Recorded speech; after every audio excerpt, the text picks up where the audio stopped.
The introduction of new knowledge in your life should have the capacity to reduce your suffering. Let me say it again. The introduction, the proof that knowledge has been imparted into your life is that the quality of that knowledge and the deployment of that knowledge reduced the quality of your suffering. For example, let's say that you're struggling financially. Not just, I don't mean that if you're broke now and it doesn't mean that you're struggling financially. Struggling financially means that for a long time, for example, you don't know what it means to have financial freedom or to have, money that you are at rest, that you don't have money problems, right? Because even Elon Musk and the Bill Gates, there are some seasons in their life where they are broke temporarily because they don't have physical cash, but they are wealthy in terms of, you know, uh, uh, uh, uh, um, prosperity, if you understand the concept, right? But if you are somebody that you cannot say that you have experienced, let's say, financial rest at any point in your life,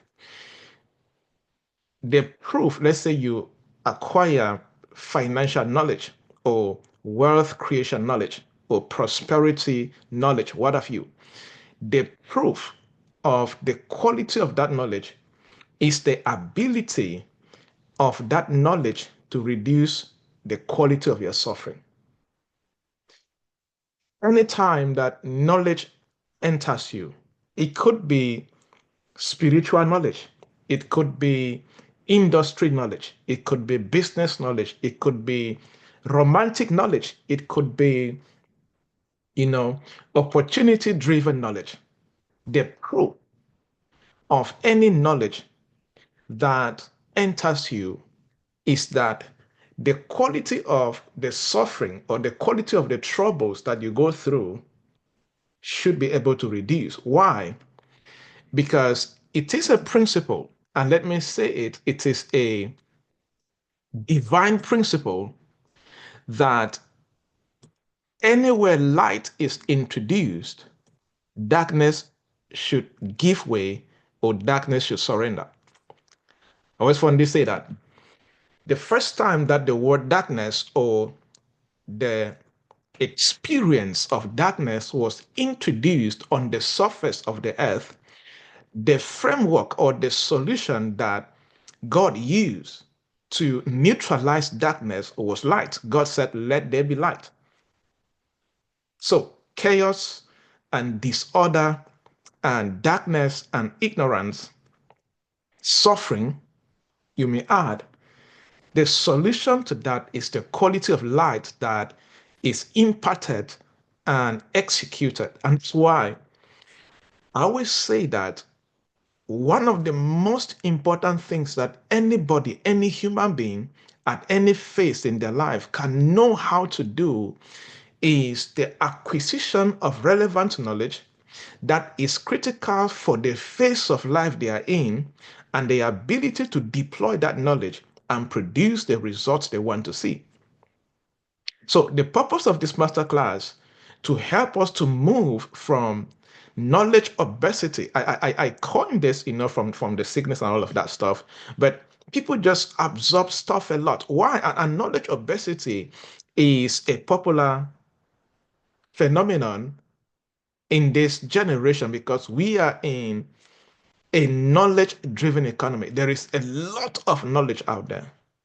Stupid knowledge, popular knowledge with no facts, personal opinions that become so popular you feel as if it's the truth, expertise knowledge. Everybody is literally creating content. We're in the content creation generation, from text to image to video to audio, what have you. But yet, if the divine principle that states that the growth of light should reduce darkness is not really at work in this generation, despite the fact that there is so much knowledge. Why? Because knowledge is not light, knowledge is not insight.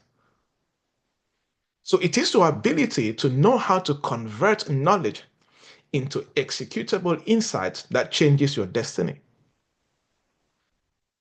And that's why this master class is one of the most important things that you will experience this year. Why? Because it will give you what you need to know and what you can literally use for almost the rest of your life to be a top person. Why do I say so? Because anybody you see performing at a higher level, one of the major things that differentiate you from them is that there is something they know that you don't know, and there is something they know how to do that you don't know how to do. And that's why they can produce results at that high level that you don't know how to produce the same kind of results. You get the perspective? So, I always find this saying when I teach in the church setting, I always say that the divine law is that to build and establish anything, you don't build anything by miracles, signs, and wonders. You don't. You build and establish through wisdom and understanding. That is why King Solomon said in the book of Proverbs that with wisdom, a house is built. With understanding, a house is established. Anything that requires building and establishment, the pathway, the divine law for that, and the industry law for that is your ability to convert knowledge into wisdom, understanding, and insight, and then execute it. So that's why I always tell people if you read, the Gospels, Matthew, Mark, Luke, and John, you see that there is nobody who experienced career breakthrough, financial breakthrough, or business breakthrough because Jesus demonstrated power. There's nobody. Why? Because the miraculous does not make anybody rich. Signs and wonders does not bring prosperity.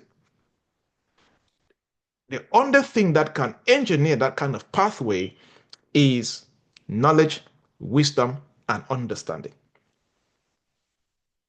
So the quality of what you are building and the quality of what you will ever establish must follow the divine law that states that by wisdom or through wisdom, a house is built, and through understanding, a house is established. You see, that's why I was talking with a friend a few days ago and I said, have you noticed that the people that pay experts like us are the elites and the rich people? People in the lower class and middle class don't like to pay for expert knowledge. And we just laughed at it. We said, you see, people at that higher level, they understand that the only way to build and establish is to get access to exclusive knowledge and high level knowledge that an average person will not understand or is not willing to do. And that's why you can also see that research has proven that the people that read at least 15 books and above every year are people at that high level. People in the lower class and middle class, research has proven that very few of them, not up to 5%, read at least one book a year. And that's why many people find it difficult to build and establish. Because building and establishing is the quality or is based on the quality of your ability to actually understand how to access light and deploy this light and produce results. So the aim of this masterclass today is to help you to move from knowledge obesity to elite execution. Because I'm going to be very blunt with the next statement I will say. Because this is something that if you don't know how to do, your next 10 years and next 20 years may literally be the same like your life today. Because the quality of your result will never be different if the quality of what you absorb as understanding and insight and how you deploy it doesn't change. If you are still following me so far, can you type following in the chat box? I want to be sure. If you are following me so far, can you type following in the chat box? Awesome. I had to lay that understanding so that we can get the perspective. Because, guys, this is important. Because I'll be sharing with us a 5-step framework. You see, and this is something that I and my team, we have done a lot of research. I always tell people, I never bring any content to share in public that I have not done research and experimentation for at least 1 year. Any content you see me teaching in public, know that I and my team, we have done incredible work as far as this content is concerned. For at least 1 year, we refine it, we tailor it, and we make sure that if Dr. Joybird is taking this content out in public, it should be something that will change destinies, right? So, everybody in this call right now, you have attended either a seminar somewhere, a workshop, a conference, a summit, church services every week. What have you? We have a body of knowledge that we have accumulated, we have gathered together to a certain extent. But the quality of the life and the results that we produce or we live does not reflect the quality of the knowledge acquisition process that we go through. So I want to teach us today on what I call the use it or lose it principle of knowledge execution. The use it or lose it principle of knowledge execution. See, I came to the conclusion a few years ago that one of the most dangerous illusions in personal development, in high productivity and peak performance, is the obsession with endless learning without equivalent results. And I could say this because this is my industry. I have been in the knowledge and training and speaking and consulting and coaching industry for almost 15 years today, traveled several countries and 4 continents, speaking and coaching and I get to see a repeated process in the lives of the people consistently. Like God Love was saying, like in Cameroon and other African countries, we have organized seminars over and over in different countries. And we get to see the same people attend the same seminars year in, year out. But these are people in the community that you can literally see that the way they are today, very few, just a small class, like maybe 2%, can really clearly, you can clearly point out that these people have been able to convert what they're learning into significant results that changes their own life. So this dangerous illusion in today's personal development space is that a lot of people get to mistake accumulated knowledge for actual progress. You see, for example, because you're attending several seminars, you feel that that is actual progress. No, that is not actual progress. You see, we're in a generation where we as a people, anybody, if you have a mobile phone and you have access to internet, you are not supposed to drown in ignorance. Because with a few clicks in your phone, you can watch a video, you can read an article, you can acquire knowledge. So in this generation, nobody's drowning in darkness or ignorance. No, we are drowning in our inability to convert knowledge to insight and insight to products or to results. That's the problem.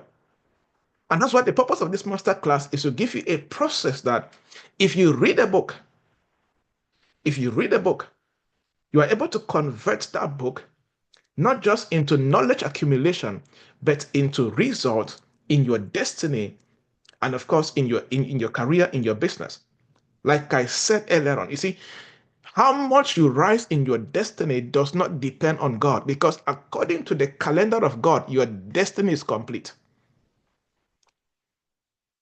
Every human being's destiny is complete, ordained, perfected. There are no mistakes. But how you rise to the level of that destiny, and breaking news, God does not do anything small. There is no human being on earth that has a small destiny. None. I can categorically say that because when you read the scriptures from Genesis to Revelation, you will not see God depicting himself or the people that he encountered or dealt with as a powerless, small, victim, hopeless God or hopeless people. No. Anything that concerns God is mighty, is dominion, is fruitful, is breaking through, is moving forward, is expansion, is multiplication. You can see the same pattern. So every human being, if you're on this call right now, I guarantee you, your destiny is not small. What is small in your destiny framework is either the quality of your mindset or the quality of the knowledge that you have, because the quality of your knowledge can be below the ordained destiny that God has for you. This is a big, big, what I call spiritual discrepancy. Your destiny is so big, so up here, and your mindset is so low here, and the knowledge you have is so low here. But God said, hey, what I made you for is right here. But you're limiting what I made you for based on how you think and how you deploy what you know. Are you guys following? So, you and I, we are not drowning in ignorance in this generation. No, we are not. We are drowning in our inability to convert so much knowledge into insight, and those insights into execution that produces profound results in our destiny. You see, there are many people that maybe many of you here right now, you believe that you are the only way that you can get to where you need to go is that you need more courses, more books, more strategies, more conferences, more seminars. So, am I saying that you don't need more of these things? No, you need them. Personally, for me, I still buy books every year, right? So, but if you are in a state where you have not mastered how to convert what you have been accumulating and consuming into insight that you can execute them and produce tangible results, you don't need more of that. You need more of understanding how to convert it. How to convert it. Because I always fondly tell people that, you see, I do a lot of research, a lot of work in high productivity, peak performance, and I coach elite performers on how to produce results at a higher level in business, career, and what have you. So I always tell them, I always say, hey, look, the real curriculum is action and execution. You see, I've come to learn that the real curriculum in life is not what you learn in a book. The real curriculum is when you start practicing what you learned. Then truly, the real curriculum is in the feedback that you get when you're practicing what you have been learning. For example, the real curriculum of this master class is not what I'm teaching you right now. The real curriculum of this master class is when I give you the 5-step process that if you use when you take a course, you read a book, you take a master class like this, you go attend a conference, a seminar, and you use it and practice it consistently. The results and the feedback that you get from that process of deploying the 5 elements that you learn is the real curriculum for you. That is your real curriculum. So we need to get this, right? So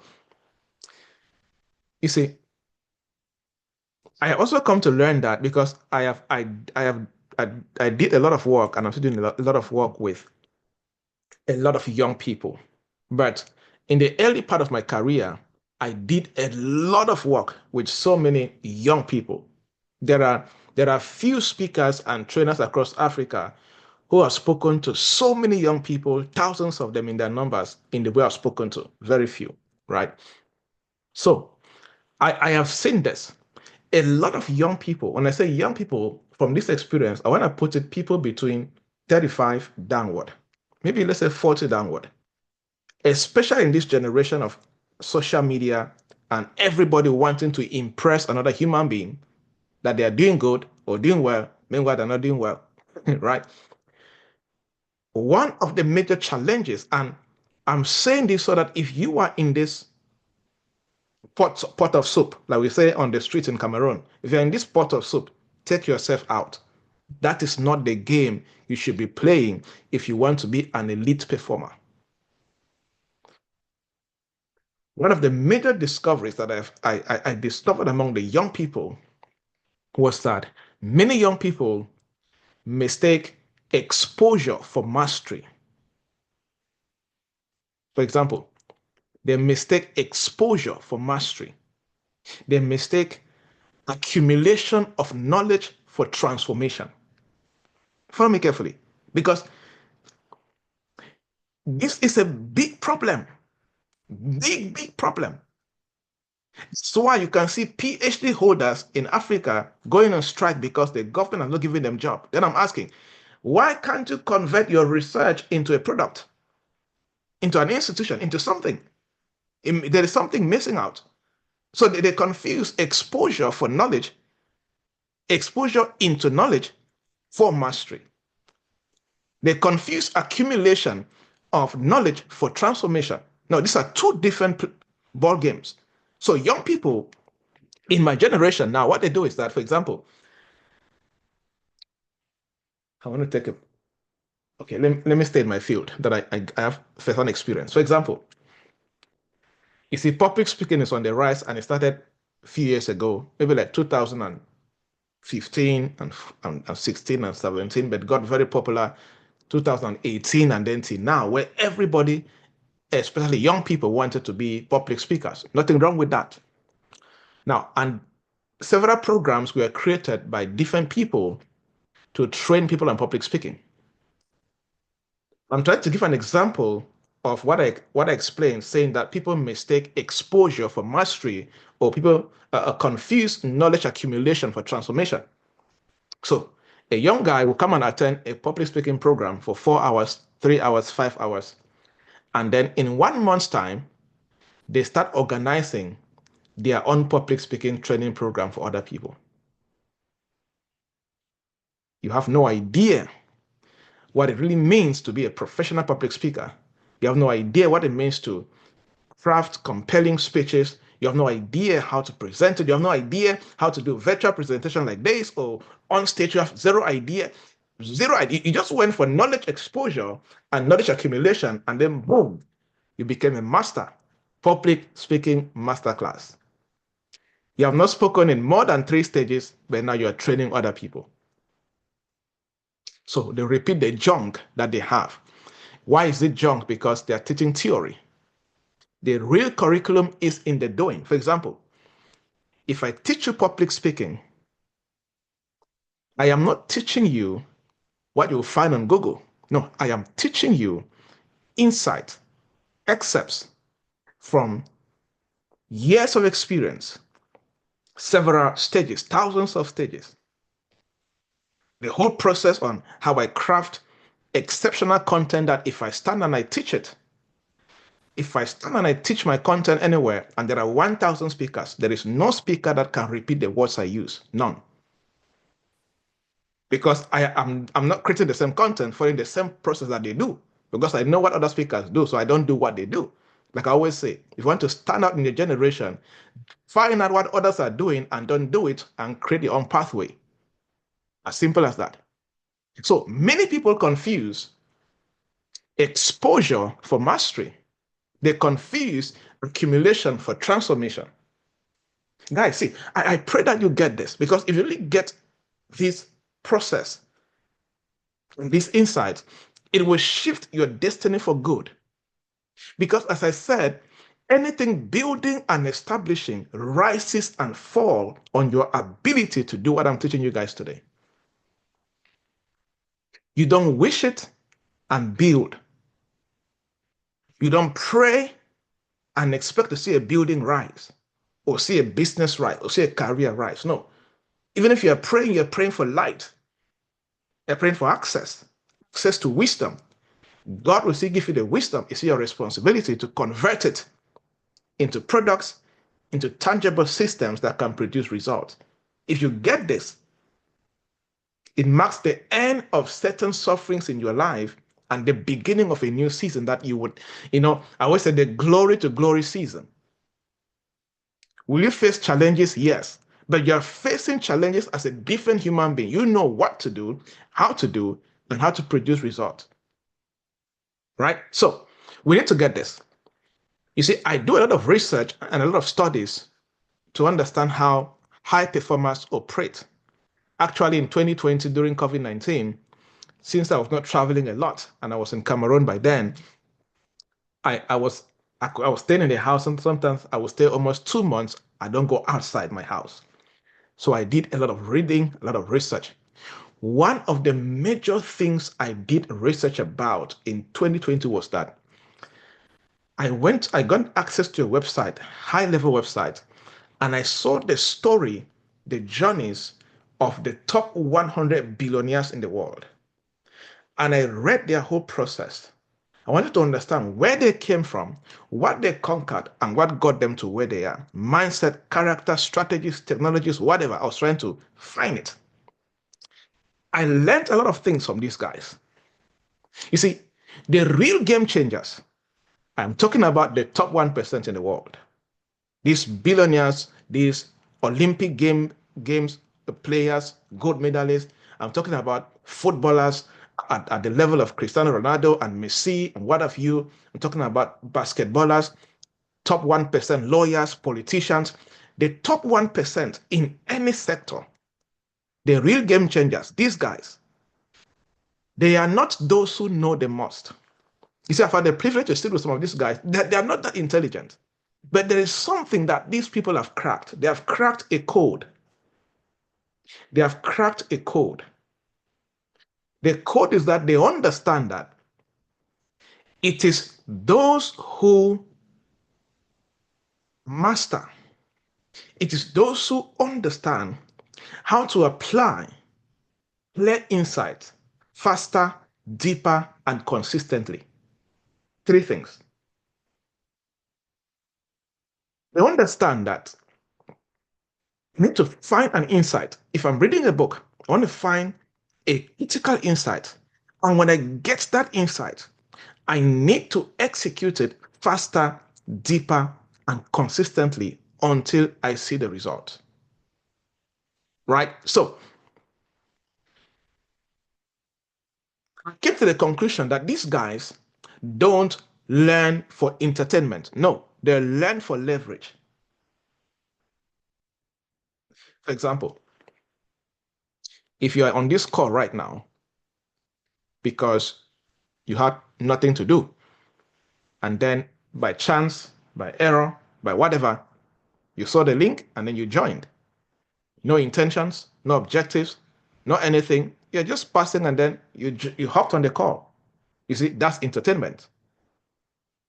But if you're here and you came with a mindset that, hey, I think that I am missing out in the quality of result that I produce as a person.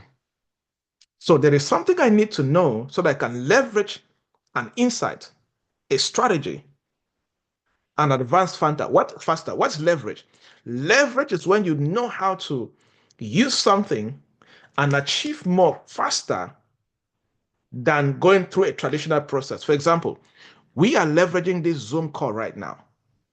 You see, 20 years ago, or even 10 years ago, or even 15 years ago, to have 60 people and speak to them directly, you have to do a lot of work to gather them together. But now we are leveraging Zoom to do that. Different cities, different countries, and at least 4 continents, different time zones, one location, one impact. Why? Because we're able to leverage a platform to do that. Knowledge is a leverage platform also. There are some things that when you know what you would have taken 10 years to achieve, you can collapse that time and achieve in 2 years. Because knowledge light collapses time. It collapses guesswork, assumption, and mistakes and gives you success faster and even more effortlessly. Right? So you need to beat the game or overcome the attitude of learning for entertainment and start learning for leverage. So if you're reading a book, you are reading that book for leverage. There is something in this book that if I know what I would have been doing based on guesswork and assumption that would have taken me 12 months, if I learn something in this book now, I can do that same thing in 3 months, leveraging knowledge. So don't learn for entertainment, learn for leverage. Still my introduction. I'm still going to give you the 5 elements. So, because if you don't get this, one of the major goals is I need to shift your mindset as far as knowledge and execution is concerned. Then I give you the 5 elements that you can take and apply today based on this webinar right now, on this call right now. You tell, okay, let me take what Dr. Joybert showed me and practice it on what he was teaching us. That's how practical and how real it is, right? So I was talking to somebody and I said, have you noticed, I asked a question, I said, have you noticed that people in the middle class and the lower class in the society, they have so many notebooks and maybe screenshots in their phones on different things that they are learning, they want to do, but yet their lives never move forward. Moving forward in terms of the quality of their mindset, the quality of their communication, the quality of their contribution, and the quality of their enhancement and value creation and distribution in the society.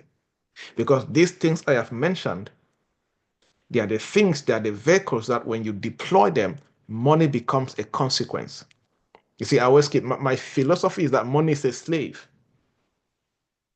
Money is a slave. According to divine order, man is not supposed to slave after money. Money is not supposed to be a slave, a master over you. No, the divine order is that money is your slave. So, Bible says that be fruitful. When you are fruitful, money becomes your slave. When you can multiply, money becomes your slave. When you can access wisdom to build and understanding to establish, as King Solomon said, money becomes your slave. And King Solomon was the better person to demonstrate this law because when you read the scriptures, you will see that the Queen Sheba and other kings used to come to him with gold and riches and just dump it and give him massive wealth and prosperity. Why? Because he was operating at a high level of wisdom. For money to become your slave, you need to understand the vehicles that makes money your slave. I always fondly say that people that, for example, if anybody who steal to make money, money is your master and you are a slave to money. You have to do hookup or prostitution or be a sugar daddy, sugar mommy, whatever, to get money. Money is your master, you are the slave. For money to be your slave, you need to understand the game of value creation, value packaging, and value distribution. Money becomes your slave. Anybody who can do these 3 things, money will be your slave. It sounds so simple, but there are a lot of different moving parts to make that happen, but you need to understand that concept. So you need to move from knowledge obesity to knowledge execution. Because there are 2 types of people in this call right now. And I want you to decide where you fall. There are 2 types of people in this call right now. Type number 1, we have knowledge consumers. Type number 2, we have knowledge producers. I'll explain. They start thinking, where do I fall? Right? Time doesn't disturb me. Okay. All right. But I need to teach this in one sitting. If I teach it in two sittings, it will not go deep as I wanted. So I'll do my best to finish within the time. But I don't want to skip anything because of time. But I had to give that deep introduction before we go to the 5 elements. We're almost there, but follow me. There are two types of people in this call right now: knowledge consumers and knowledge producers. You fall within these two. There are characteristics of knowledge consumers. I want to go into that. And there are characteristics of knowledge producers. Now, who are knowledge consumers? These are people that are so good, exceptionally good at absorbing information. Typical knowledge obesity candidates. Remember, this master classes from knowledge obesity to elite execution and breakthroughs. So, knowledge consumers, absorbing at the same time absorbing junk. They watch all types of movies, all types of comedy on social media, all types of junk information, and they begin to cause the quality of their brain to not perform at a high level because they are feeding their brain with anything that they can see and they can hear. They don't practice what I call knowledge or information diet. They don't do that. So I always fondly say that, show me somebody who watch too much movies, listen to any kind of music, watch any kind of comedy and all these funny things that people watch on different platforms. I will show you somebody who cannot think at a very high level. It's literally impossible. That is why when you look at people that operate at that high level, for example, even footballers, do you know that? Like, for example, I watched a documentary, I think, was it? I watched the Manchester City football documentary and Real Madrid football club documentary. These are clubs with players that operate at a high level. Do you know that sometimes when they have games, very high level games, they ban them from playing games and watching movies for 1 week? They ban them from going to club and hanging out anyhow with people that don't speak things that can advance the state of their being. You know why? You know why? They're trying to prime the quality of their brain. They're trying to prime the quality of their intelligence. They're trying to prime it at the highest level. Same for soldiers. I do a lot of research and writings about soldiers, both the ancient day soldiers in the Roman Empire, Spanish Empire, and the Navy SEALs, and the CIA and the FBI people. They understand this game. They are not knowledge consumers. They don't practice junk consumption. They have a high level of, knowledge or information diet.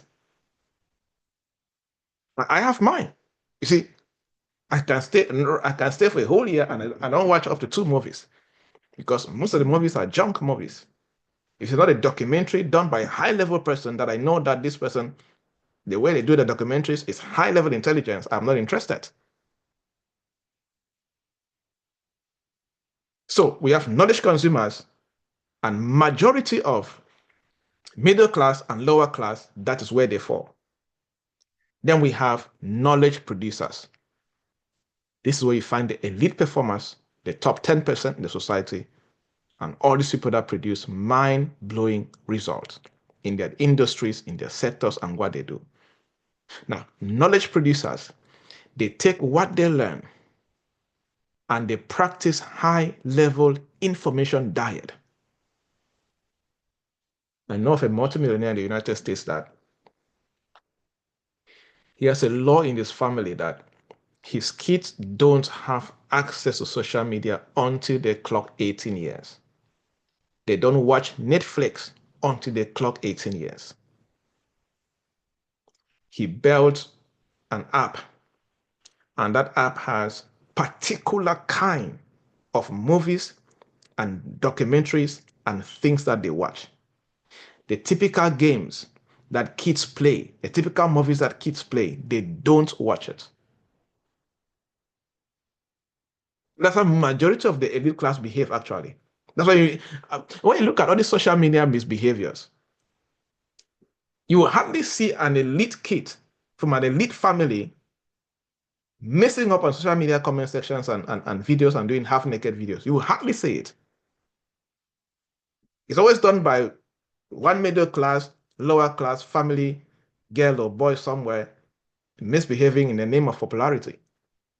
There's a different game. There's a difference between popularity and influence. People confuse the two. So they understand that for our kids, you see, and they say it, they always say, hey, Joybert, look, for our kids to rule the middle class and the lower class, our kids must not think like them, and our kids must not consume what they consume. Not a game.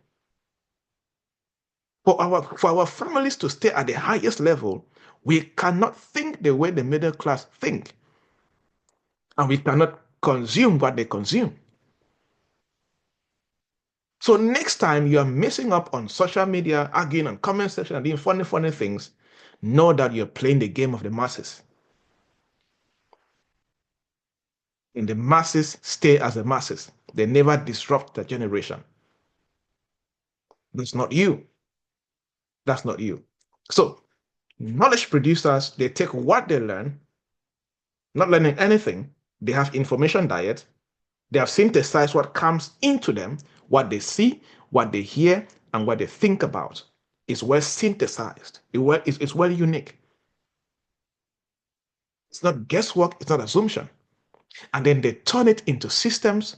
That means they turn what they're learning into systems, into offers, into income, into influence. These four things. Knowledge producers, write it down. Knowledge producers, they turn what they learn into either a system, into either an offer that somebody can pay for or use it, into income or into influence. This is what knowledge producers and elite performers do. So elite performance in terms of knowledge is not about how much you know. No, it is about how much of what you know shapes your outcomes. That's it. It is not about how much you know. It is about how much do you know and how much is what you know shaping the quality of your outcomes.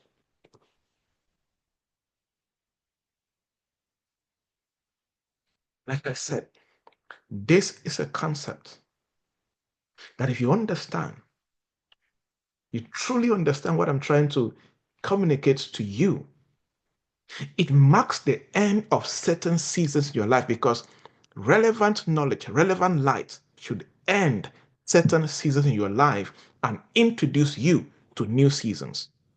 You see, people talk about breakthrough, open doors, and testimonies. The foundation of these things is light. True light, true knowledge should end certain things in your life and produce new things, new seasons, new testimonies, new platforms, new breakthroughs. And I'm praying that this is what this knowledge is doing for you today. So, we need to move from knowledge consumers to knowledge producers. We have to make that decision, conscious decision. So, I want to teach you. I have 5 different principles, 5 different frameworks, not principles, to convert knowledge into elite execution and results. I'm teaching you the one today, which I call the use it or lose it principle. For those who know me, they know that all my strategies and frameworks and solutions in speaking, coaching, consulting, they come from the Bible. It's just that when I'm teaching in a general setting like this, you will not hear me mention scriptures. But if you're somebody who is deep in scriptures, you will know that this guy He's speaking from scriptures, right? So use it or lose it principle. This principle is from scripture, the book of Hebrews. Now, there's a spiritual law known as the law of use. The law of use. That law states that the more you use what you have been given, the more it multiplies, the more it amplifies, the more it becomes powerful. That's why when Jesus was talking about the parable of the talents, the 5, 2, and the 1 guy, the person with the 5, when they activated the law of use, they doubled their talent. The same guy with the guy of 2, when the law of use was put into use, they doubled it. And they did not only double it, but there was a bigger reward that came from the master because of the law of use. So normal, right? Like we say in the streets in Cameroon, right? Normally. It's a principle, a divine principle that what you use, you gain it more. The divine order by God, He has orchestrated that when you activate the law of use, the more of it He entrusts into you. That is the character of God the Creator. So, same as when you don't use it, it becomes blunt. You lose it. So, use it or lose it principle. So, many people don't get the best out of knowledge because they gain the knowledge and it stays as notes. They don't activate the law of use. And meanwhile, there's a divine order waiting for them. Hey, if you take steps and start using the knowledge you have gained, I, God, will give you open doors, breakthroughs, testimonies. You'll be seen by kings and queens. Like I always tell people, I don't believe in the prayer point of praying for divine helpers. It's not really scriptural. No, the law is Gentiles and kings will come to your rising and the brightness of your rising. Law of use. When you start putting to use your talent, your gifting, your knowledge, your skills, whatever that you have, when you start rising, those people you call divine helpers, they're the one running to help you. And the more you use it, it says rising and the brightness of your rising. So rising, first phase. And the more you practice the law of use, the Bible now says you move from rising to the brightness of your rising. So the more you practice the law of use, the more you enter the brightness of your rising, then kings come to you. So there are people that they want presidents, politicians, top guns, CEOs, whoever to come to them. Meanwhile, they're not rising. They're not practicing the law of use. What I'm saying is, look, there are some open doors that would never enter your ecosystem until you understand the law of use. Using your knowledge, your brain, your talent, your giftings, your skill, whatever, you must practice the law of use. So the use it or lose it principle, let me explain to you in 5 steps how it works. Number 1, step 1 of practicing the use it or lose it principle. Number 1, the discipline of deletion or knowledge pruning, like to delete something, the discipline of deletion or knowledge pruning. If you will be able to convert or move from knowledge obesity to execution, you must know how to practice knowledge pruning. I spoke briefly about knowledge or information diet. That is at a bigger scale, where you make up your mind that, hey, there are some things that from today I will stop consuming. See, there are things that I have no idea how certain things work. I have no idea how certain information work? Zero idea. And I'm not interested. I am not missing it. It doesn't make sense to me, and I don't miss it, and they don't miss me.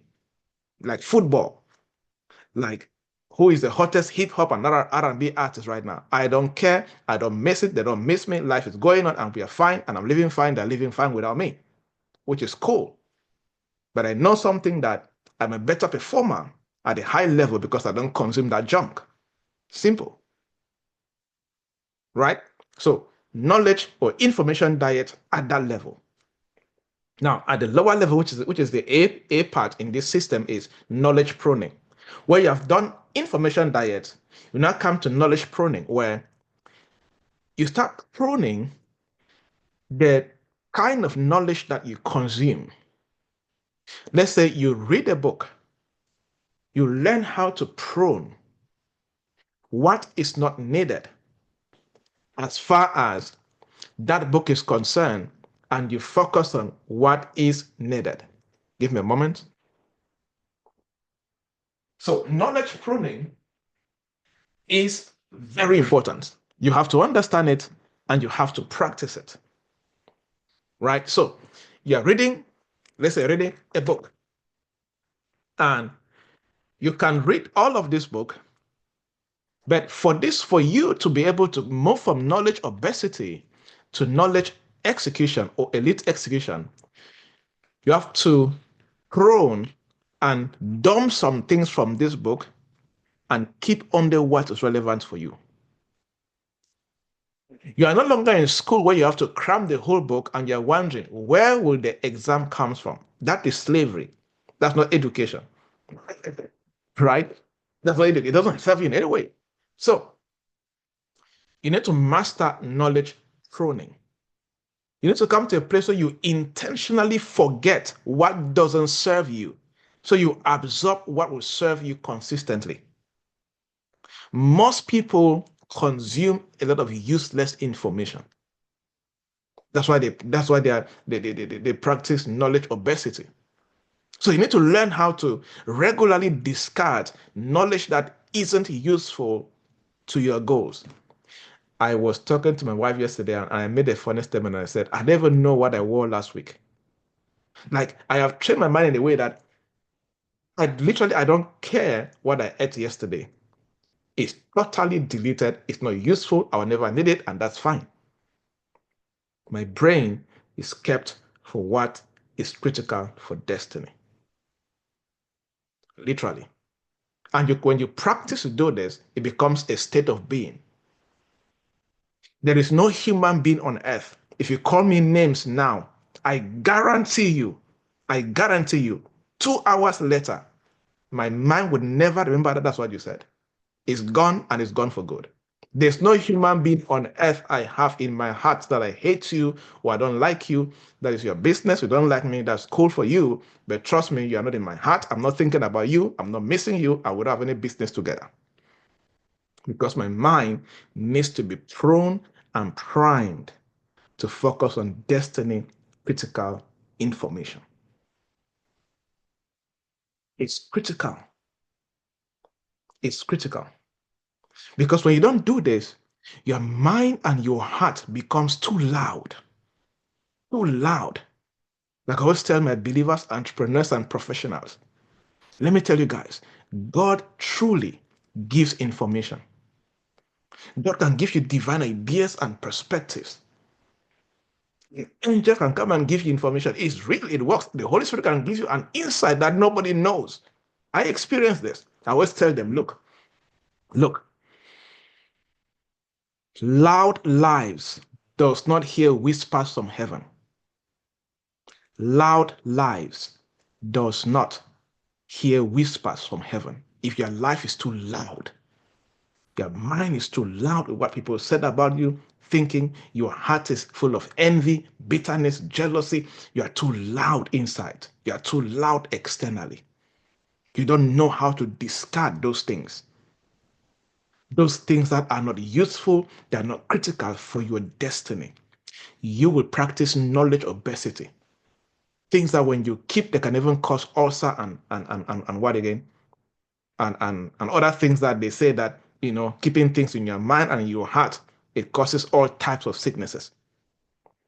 So you need to come to that point of growth where you need to understand that, hey, I need to practice knowledge pruning consistently.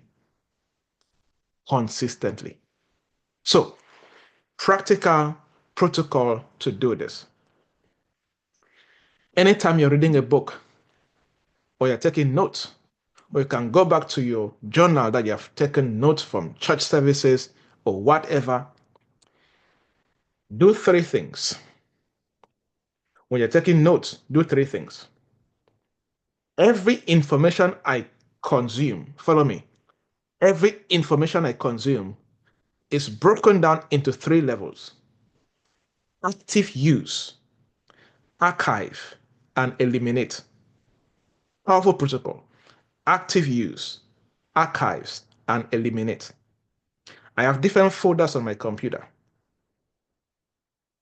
If you see any folder in my computer, that information is like it's an active deployment, or I have archived the information for future use.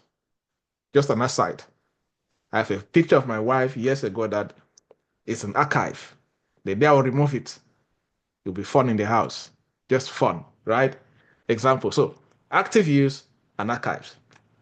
Like for example, you can archive pictures of your kid or your friend, and you remove it 10 years after and do 10-year challenge if you want to, right? And then eliminate. If you know this protocol, you will always operate at the, that means anytime you open your mouth to speak, you're speaking sense.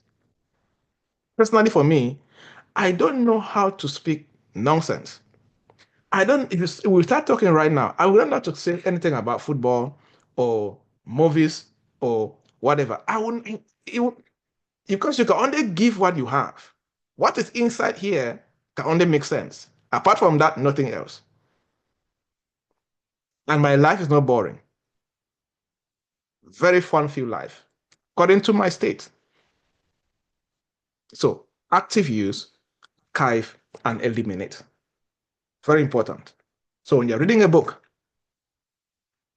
if you're taking down notes, break down your journal into 3 pages if you can. What can I use immediately in this season of my life based on what I'm reading in this book? Active use. What can I archive for future use based on where my life is going to? Archive that. Then eliminate the others. You don't need it. You don't need it. So let go of what was once useful too, but it's no longer essential for you. Why? Because I always say that growth requires mental auditing. Never forget this. See, if you will be a green person, you must practice auditing your mental intelligence. Learn to let go of what was once useful, but is no longer essential today. Stop holding on to things that are not necessary today or for your growth. Learn to audit your heart and your mind and discard certain things and keep on the active information. So I want to give you an exercise right now. Many of us have journals and books that we have written things and all of that. Exercise. Go into your notebooks or journals after this. After this. If this was a physical activity, I would say right now, right? But let me share in the chat box. So copy that and keep it. That's an activity for you after this. Go into your notebook, into your journal where you take your things. Start circling every information, every knowledge, every insight that you see that is relevant for where you are and for where you're going to. And then cross out the rest. This exercise will so challenge you and will open your eyes to begin to see, look at how much I have that can change my life, but I've not been putting it to use. Practice that, you'll be amazed. Now, number 2, step 2. So we have handled knowledge pruning. Knowledge pruning. Now, step 2, element number 2 under this framework is knowledge distillation. Knowledge distillation, like to distill knowledge into something that you can truly understand. Very important. It's a bit linked closely to number one. And sometimes you can do knowledge distillation with knowledge pruning consistently. Now, you see, the problem here is that most people collect knowledge without knowing how to break it down, without knowing how to distill it into clear insight or into ideas that will achieve two things: clarity and execution. This is the power of knowledge distillation. For example, as I'm speaking to you, you can practice knowledge distillation. For example, based on what Dr. Joybert is teaching me right now, he's saying so many things. That is good. But which part of what he's saying can I take as insight that will give me clarity, number one, and lead me to execution, number two? So the distillation of knowledge should produce two things: clarity of what to do, and should force you into execution. Very important. Elite performers practice knowledge distillation at all times. For example, if I'm doing coaching to somebody, I say, okay, Joybert, break this down to me. Give me clarity on how to get this done in 2 weeks. That's how people at that level think. Clarity, execution. Clarity, execution. You're reading a book, clarity, execution. Clarity, execution. That's how you distill knowledge.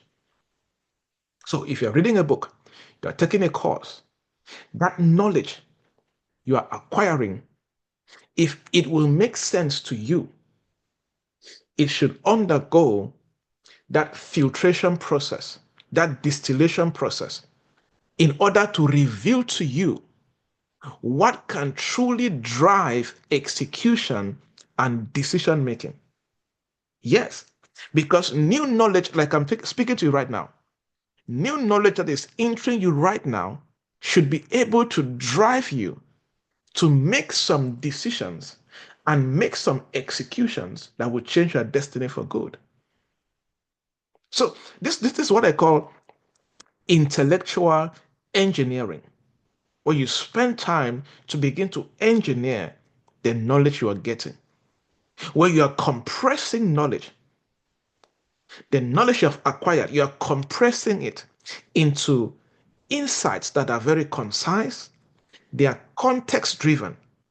Like what I'm teaching now is general to everybody. But you see, the state of your life now is different. There are people right now in this call from Canada, from the United States, from UK, from Dubai. I see some of them, from Thailand. I see some of my people here from different countries. Your context is different. Where you are right now financially is different. Spiritually is different. Destiny-wise is different. Age-wise is different. Many things are different. That is why you must know how to distill knowledge to you. So you compress that, the things I'm teaching you right now, into something concise that can understand and brings clarity. Let it be context driven to you. And then let it produce actionable wisdom. There's a big difference between intelligence and wisdom. Wisdom is action driven, very practical. It produces clear outcomes. For example, after reading a book, this is what I do when I read. I buy a lot of books, read a lot of books. But when I'm reading books, I always ask myself this question: what is the one big idea from this book that I can apply in this season of my life or in this particular area of my life? See, every book I read, there's always a one major thing, like one central thing that I pick from that book. I can read a 300-page book and I'll have a one major insight that is not even up to 15 words. One major mind-blowing insight. Okay, this is it. Then I now break that insight into actionable wisdom that I can deploy in my life, in the things I do. So, to practice knowledge distillation, let's say you're reading a book, you ask, what is the one critical insight from this book that if I apply in this particular area of my life or in the season of my life I am in right now, that will change my life? You distill that knowledge into something so clear and so practical. You can also practice weekly distillation. If you're somebody that I like to read because of the work I am into, so I get to read a lot, listen to a lot of podcasts and videos and here and there. So I like to do weekly distillations where I get to just summarize my weekly learnings into 5 key sentences, 5 key insights.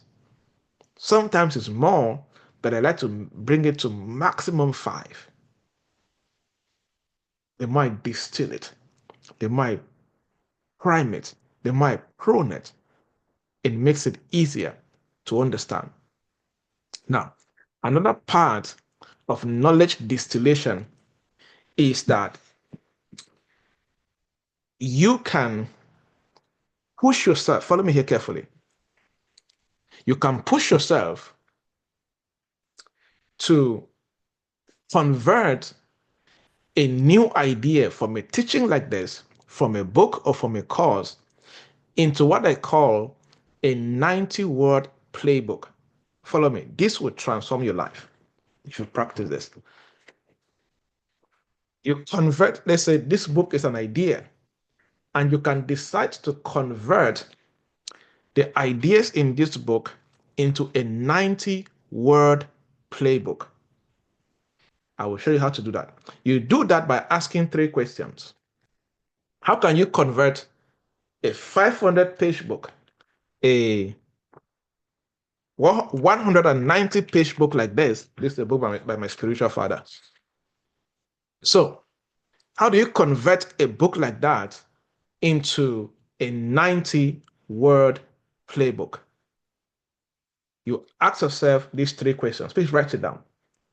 You ask yourself these 3 questions. Let me share it in the chat box because it's important so that people can copy. Ask yourself these 3 questions. Number 1, what is the insight from this book? You can even do this chapter by chapter.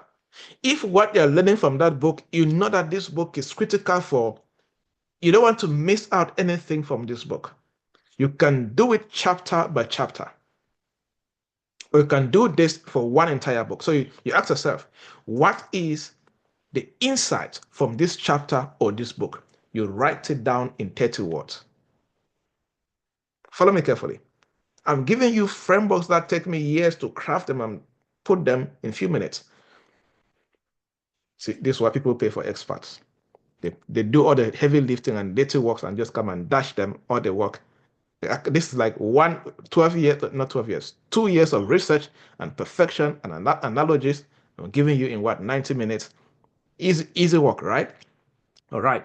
So what is the insight? You write it down in 30 words. Where can it be deployed? Very critical in this process. Very critical. Okay, this can be deployed in my spiritual life, in my prayer life. This can be deployed in my Bible study life, in my financial life. This can be deployed in my marriage. This can be deployed in my career. Where can it be deployed? You explain it in 30 words, not more. Push yourself. Think through it. Fit in 30 words. Remember, you are trying to build a 90-word playbook. So, what is the insight? 30 words. Where can it be deployed? 30 words. What is the expected return? If you cannot answer this, that book was a waste. The course was a waste. Oh, yes. Like I said earlier in my introduction, new knowledge should reduce suffering and increase breakthroughs and success. So, what is the expected return? The insight, the deployment. When you practice it, what are you expected to produce? What will that knowledge produce for you? For example, will it double your income from 1 million to 2 million every month? Okay, write it in 30 words. Will it make you a better wife, a better husband? Okay, write it in 30 words. Will it make you a better professional in your industry? Write it in 30 words. This will challenge you in a way you never imagined. So, for example, practice this after this webinar. I will share the link of this webinar recorded session after this with God love for those who are in the GoMat community and, of course, in my community. And it will be on my YouTube channel for those who are non-members in the two communities, right? This is one of those teachings that if you think that you are hearing me, you're not hearing anything. You know, the first time you go through something, you only hear 20%. You need to go through again to hear very well. Now, practice this process with this teaching. What is the key insight that I learned from this teaching? Explain in 30 words. Where can it be deployed in which part of my life? Explain in 30 words. What is the expected return? Explain in 30 words. Now, there is a bonus I like to do for myself, which is what is the duration that I'm giving myself to see the returns? 90 days, 2 months, 6 months, you can add that one. If you want to challenge yourself at that level. So you can add that question there. What is the expected duration of the returns? You write the time there. Number 3, C.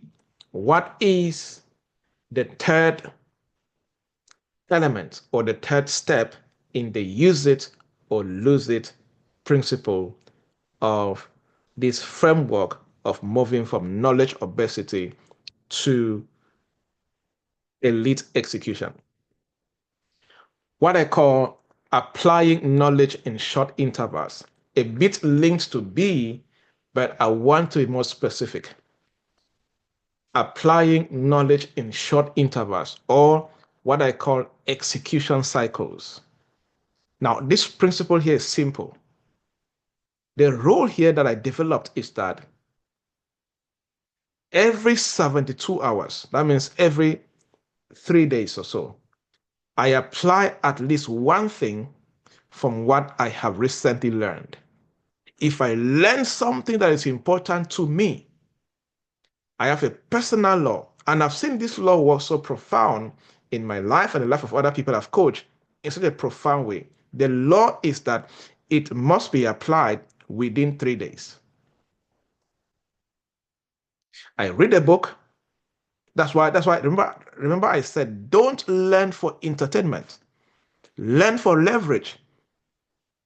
Learn for leverage. So, execution cycle or applying knowledge in short intervals is a simple rule. Every 72 hours or any time you absorb knowledge, challenge yourself to apply at least one thing from what you have recently learned within the 72 hours window. Why? Because execution loses power the longer it waits. If you attend a seminar and you don't come and start creating an execution pathway immediately, I guarantee you, after 3 days, you will never go back to those notes. If you have experienced this, type I testify. Don't be shy. Don't be shy. Don't be shy. I have customers here. I know you. Don't be shy. I will pick you by prophecy right now if you lie. I have been there. I have been there, right? Even books. You read a book, you are go see. I never read a book for the sake of finishing the book. There's nothing wrong with you reading a book for 6 months. If you're reading and practicing execution cycles, nothing wrong with you doing that. Nothing wrong with you doing that. Why? Because I have seen that execution loses power the longer it waits. If you watch a video on sales, you watch a video on negotiation, you watch a video on investment, challenge yourself to practice a technique, a strategy from that video within 72 hours. What I'm also saying is, if you have learned something from this masterclass today, I want to challenge you. Pick an insight from this masterclass and practice it within 72 hours. I want us to do a challenge. If you are set for this challenge, type challenge in the chat box before you see the challenge. Let me see those who like risk. If you are ready for challenge, type challenge in the chat box. I want us to do a challenge. Okay, I see brave people. You don't know what the challenge is, you're typing challenge. Okay. That's a sign of that's a strong sign of multimillionaires. Oh my goodness. Pastor Wango Boris. Oh my, good to see you. Good to see you. Great man of God. Thank you, sir, for joining the call. All right. Now, challenge. Pick one insight from this masterclass today. Use it in the next 72 hours. Screenshot either the result or what you experience. Share on social media, on Instagram, Facebook, or LinkedIn, and tag me. That's the challenge. Who is game? Who is game for this? Pick one insight from today. If you are currently reading a book, you can use that book. But pick one insight, either from this masterclass or from the current book. Let me add, from the current book you are reading. Practice that insight. You can stop reading the book. Focus on execution. I like to do that. See, when I pick an insight from a book, I stop whatever I was reading that season and I focus on massive execution, massive practice. For example, let's say I'm reading a book on communication, let's say virtual speaking, and I master a technique on how to keep an audience spellbound for 2 hours of presentation. I can re-record myself in my room alone, practicing it for 2 days until I get it right. Then I continue reading the book. Massive execution at a high level. That is how it stays with you. It stays with you. Okay? So, practice this. So, I'm expecting that between the 25th of April and 25th, 26th, 27th, I'm expecting people to tag me either with a screenshot or with an explanation saying that, oh, I learned this from this book or from this masterclass or from this video, and I practiced this, and these are the results I got. I am not asking you for perfect results. Elite performers never have perfect results at their first try, but they still execute still. Okay? You see, let me just stray a bit.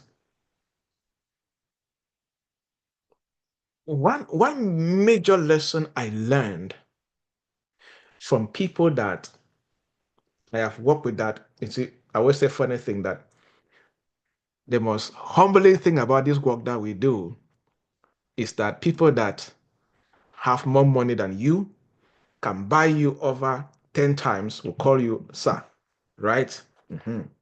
They'll come and tell you this. So they'll tell that. One thing I learned from them is that these guys, they experiment a lot. They are comfortable at failing. Failing is so important to them.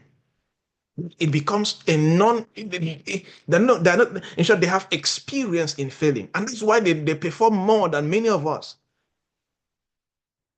They have mastered the law of starting imperfect and perfecting in the process. That's why they produce. That's why, look at Elon Musk, look at Mark Zuckerberg, if you read their stories,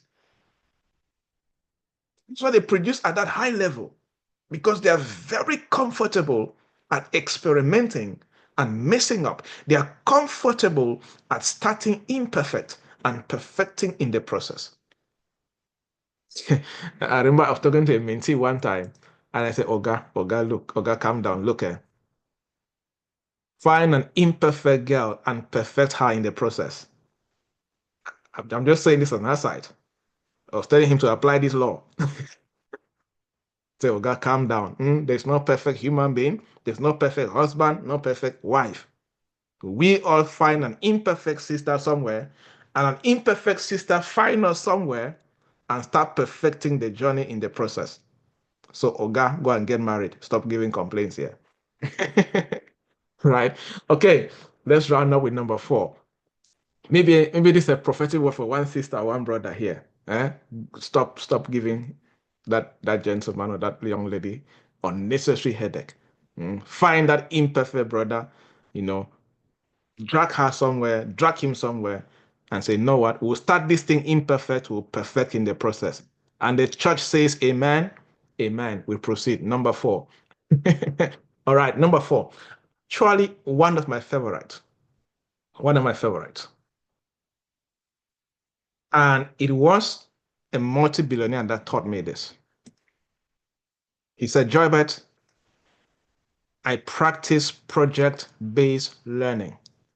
I said, well, God, teach me this process. I want to understand it. So this guy, he doesn't, if you see him buy a book, and you see, when he taught me this, when I was reading, I've read 3 biographies about Elon Musk, right? Because if somebody's building SpaceX, going to Mars, building Tesla, building things like that, better understand his mindset and his heart set and how he thinks and behaves so that you can maybe at some point in your destiny operate at that high level. So I've read about three of his biographies.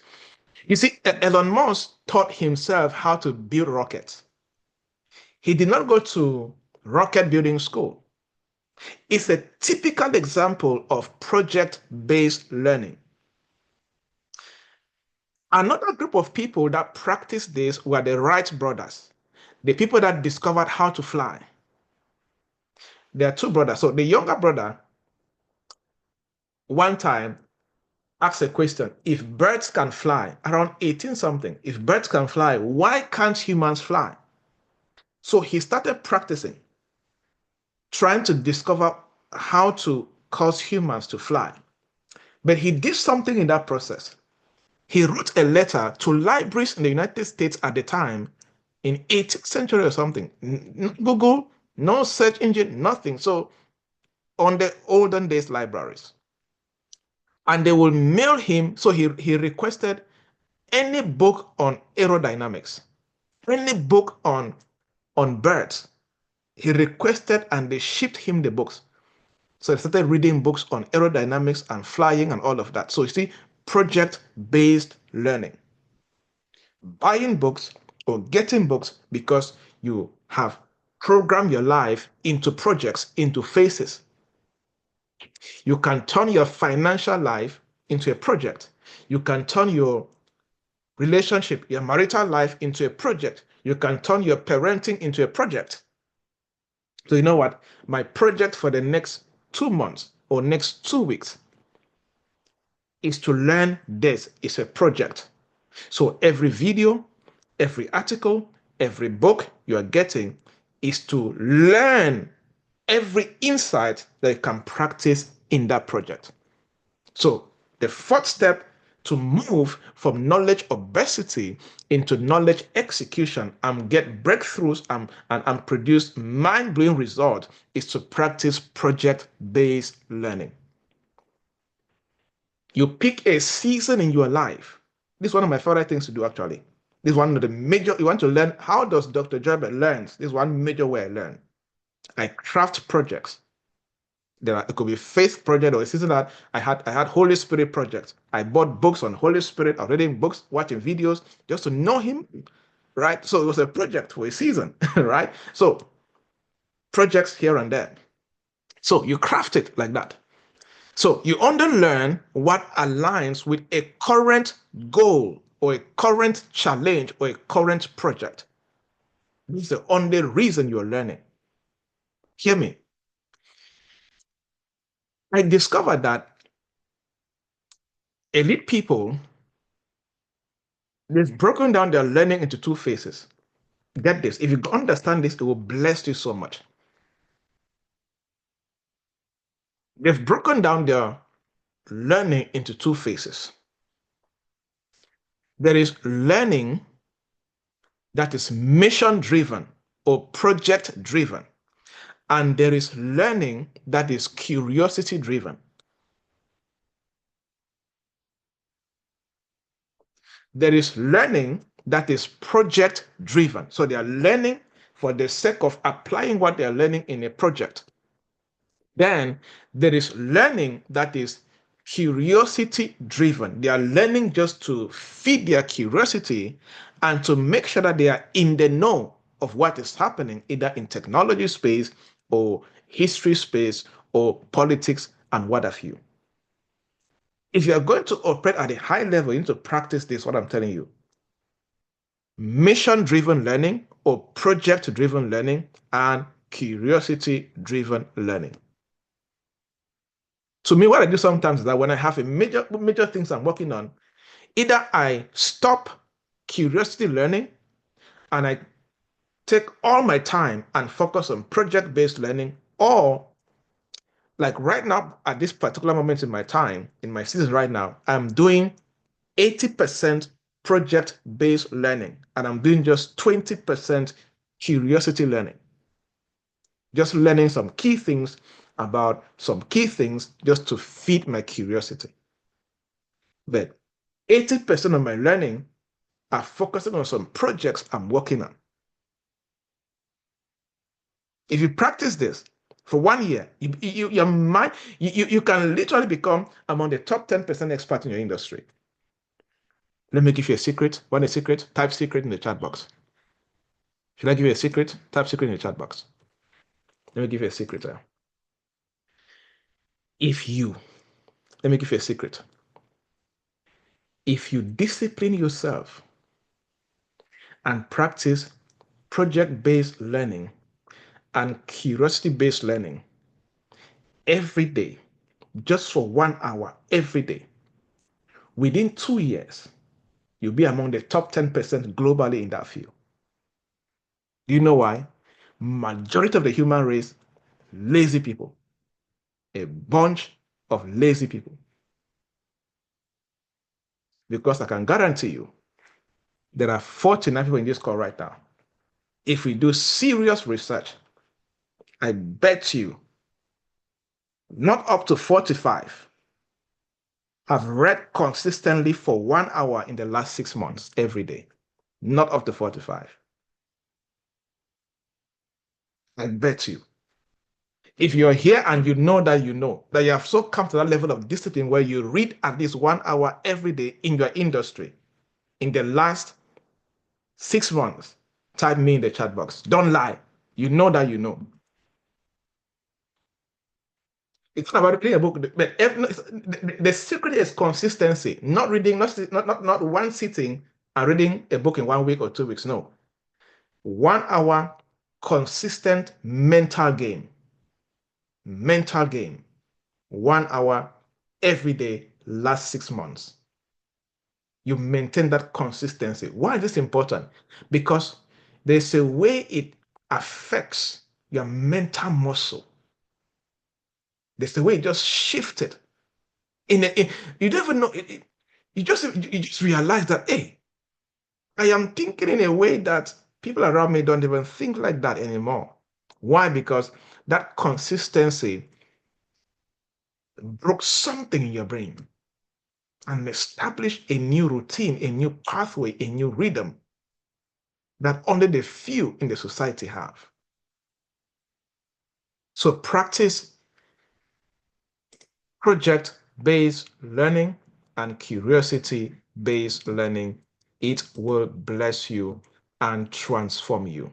So in project-based learning, your mindset and your standard is, I am only learning what is critical and applicable to me based on the major projects I'm working on or the current season of life I am in.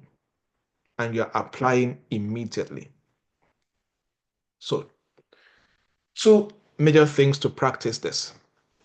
Number one, if you pick a book, you're buying a book, you're joining a call like this, you're taking a course.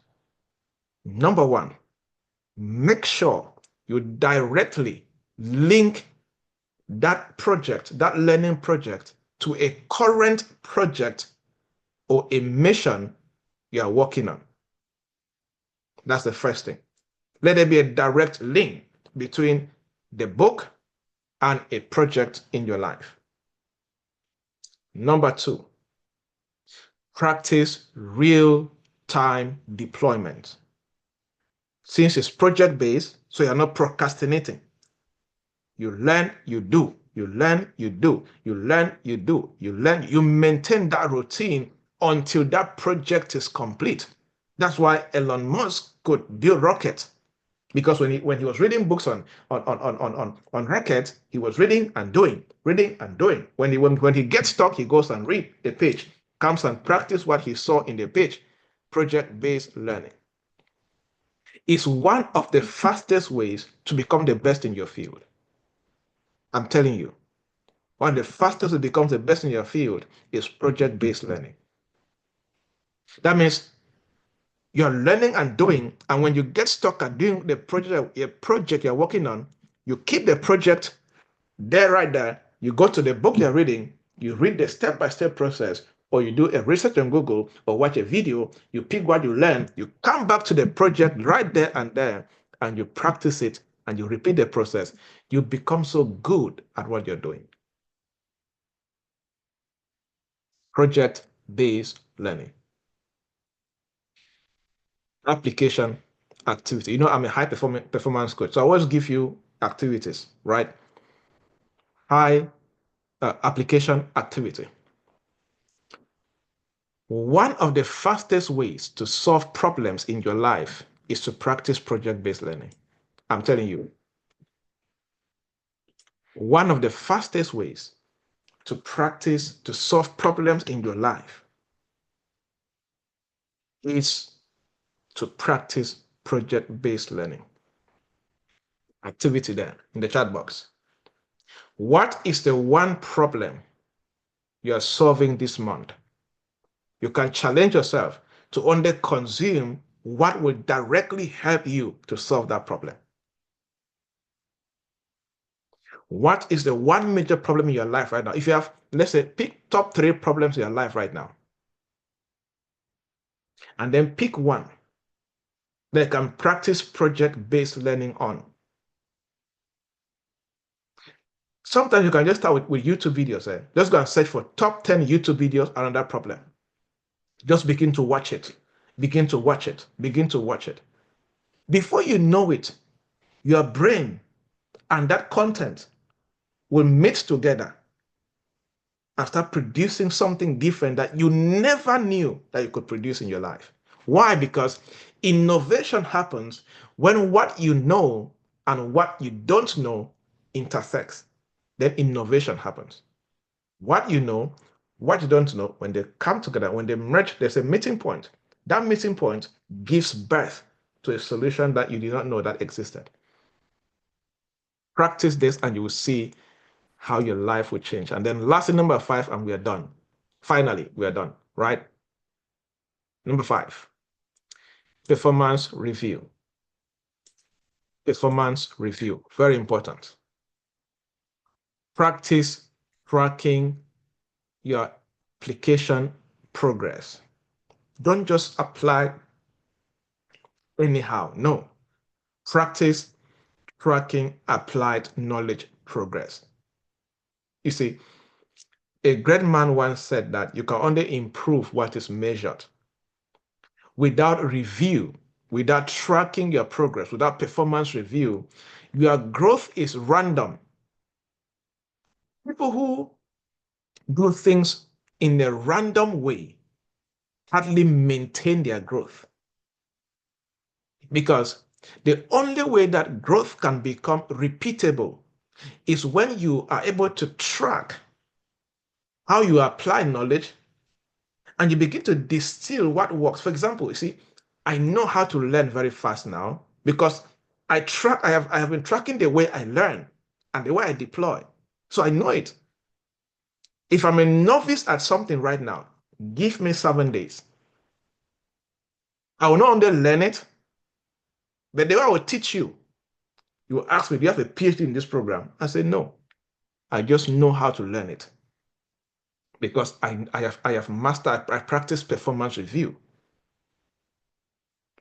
I track the way I acquire knowledge and the way I apply that knowledge. Because without review, growth is random.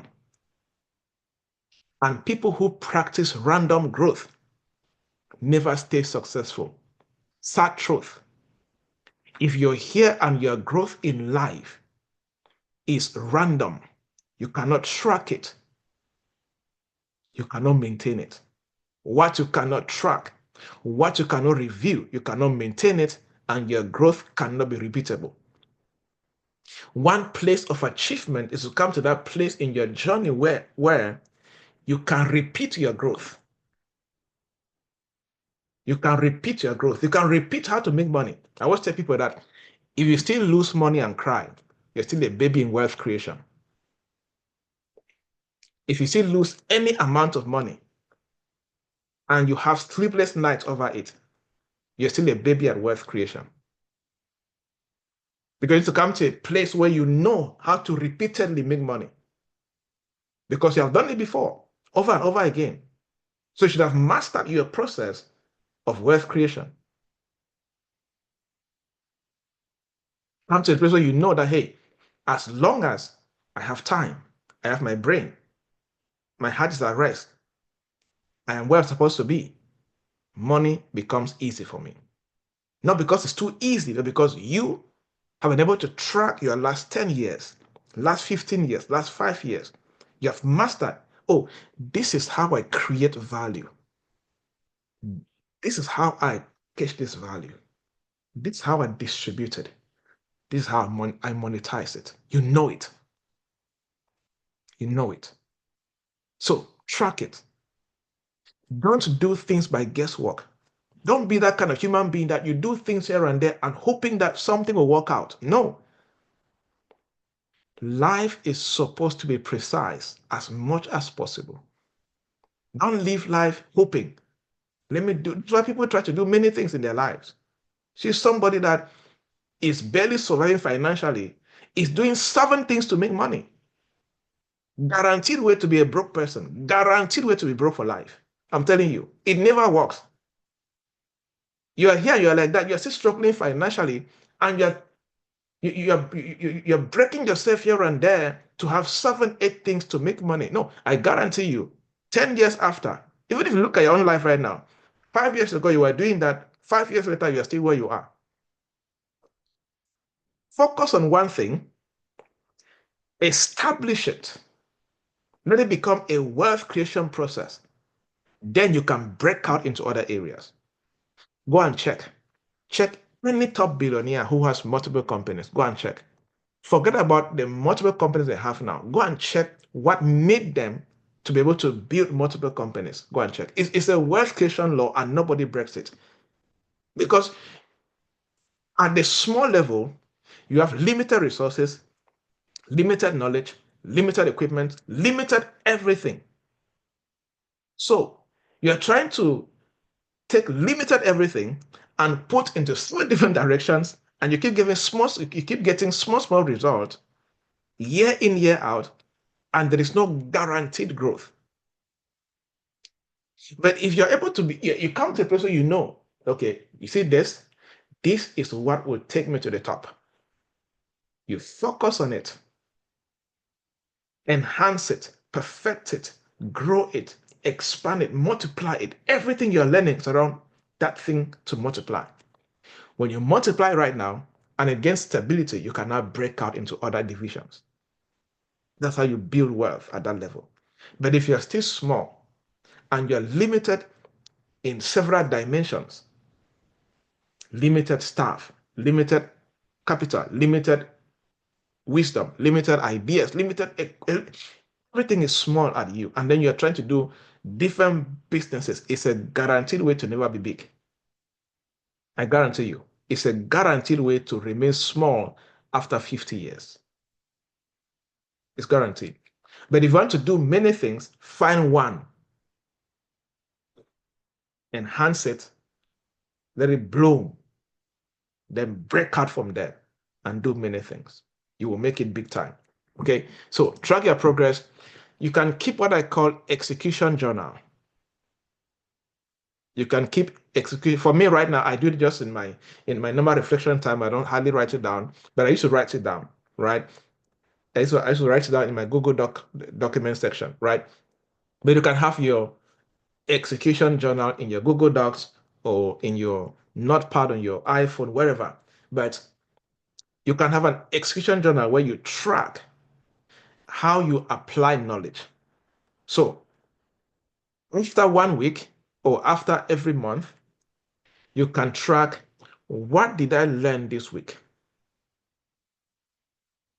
Where did I apply it? What outcomes did I experience? Or what outcomes did it drive? Let me share this matrix in the chat box. Let me share in the chat box so some people can copy it. So, in terms of performance review, it's important.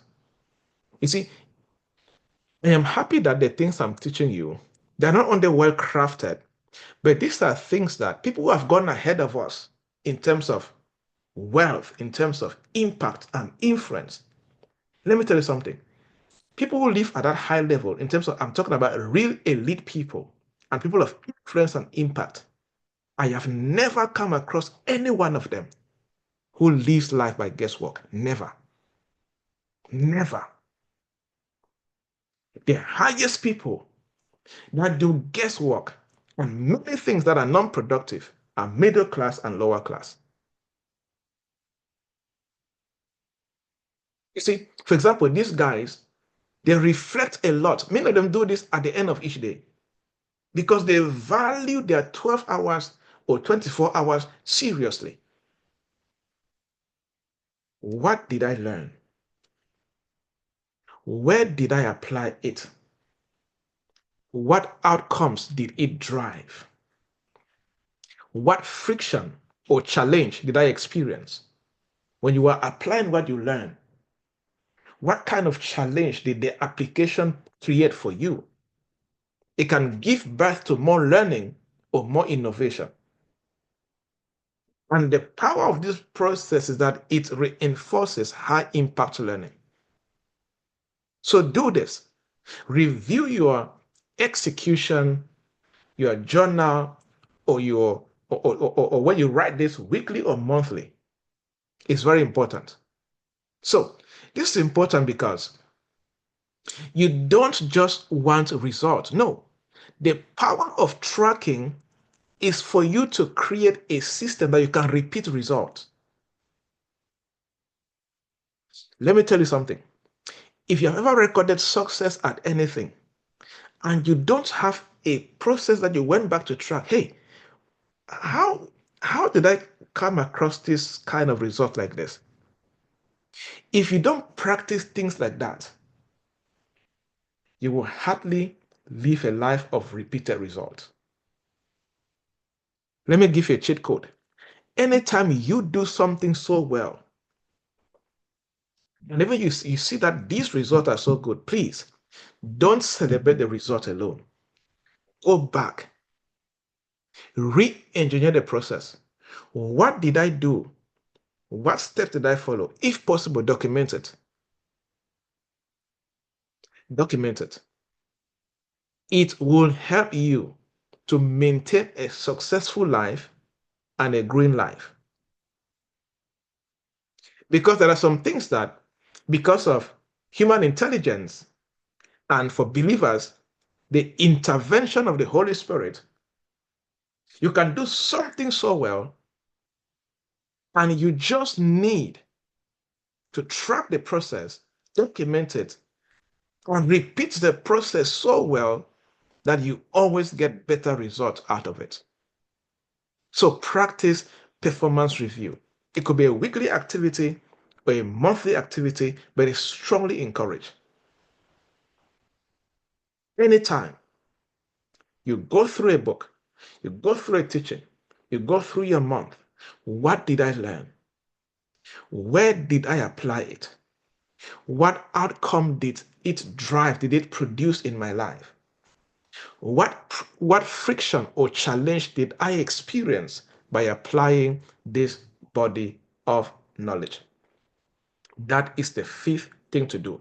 I bet you this teaching is not guess. That's why I did my best to give you examples of my personal life and examples from clients that I've worked with. You see, if you're here right now, if you're making $1 million or $10 million a month, you can start making $100 million. You can double X that thing. You can do it. If you are just starting, you can move from there to a bigger level. Whatever level you're in right now, I am telling you, the spiritual law is that by wisdom a house is built, and by understanding it is established. And the goal is to move us from that knowledge obesity to operating from that realm of elite execution. And the foundation of this elite execution is insight, wisdom, and understanding. And all of these are products of knowledge. So remember this, knowledge doesn't transform. What I just taught you is knowledge. It will not transform you. What transforms is you acting on the knowledge. That's where transformation comes. And not just any kind of action. No. Consistent, courageous, and context execution. Be consistent. Don't try something once and expect to see results like somebody who has been doing it every day for 5 years. No. When it comes to elite execution, 3 C's are very important: consistency, courageous, and context in your execution. Hear me very well. Never forget this. Until your ideas, until the book you read, until the course you take, until what you learn becomes a movement, you are operating below your potential. You will always operate below your design, below your potential, as long as your ideas or what you learn stay as knowledge. But the day you move your ideas and what you learn into momentum, into speed, into action, like I always say, money follows speed. Influence follows momentum. If your ideas, if your ideas don't become a movement, if what you have learned from me today, you don't turn it into a movement, into an action-oriented movement, you will keep operating below your design, below your potential. So turn what you have learned today into consistent actions, courageous actions, and context. Contextualize it to you, to your life, to where you are right now, in your season, in your location, in your country. Let there be context in whatever that you're doing. You will see amazing transformation. Like I always say, hope is hopeless without action. No matter how much you're hoping to break through and succeed, if you don't put to use, remember the spiritual law of use. Use it or lose it. Awesome. I have 5 minutes for two questions and I'm good to go.